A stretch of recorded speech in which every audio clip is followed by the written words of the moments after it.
Une solution de paix probable, disons la plus réaliste, je dirais c'est la solution à deux États. Et celle qu'on a discutée et qu'on discute en fait depuis Oslo pratiquement, c'est depuis les années 90 et depuis l'initiative de Genève qui a à peu près repris les mêmes éléments en les améliorant, en les précisant.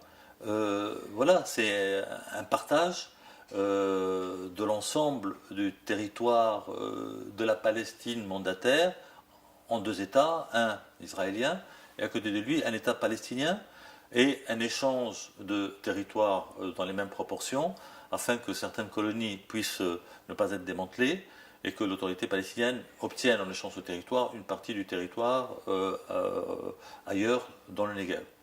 Ça semble le plus réaliste. La solution à deux États n'est pas pour l'instant, disons, sur la table des négociations. Dans les médias, il y a un besoin urgent de savoir comment on résout la situation locale, c'est-à-dire dans la position de Gaza, la situation de Gaza, la reconstruction de Gaza, l'avenir politique de Gaza, et ensuite dans une deuxième étape, en fonction de ce qui sortira de ces négociations.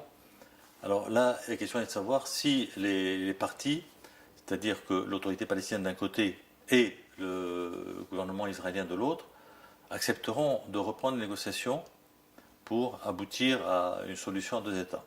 Bon, les négociations qui avaient entamé Yahya Kerry pendant les 6-8 derniers mois n'ont abouti à rien.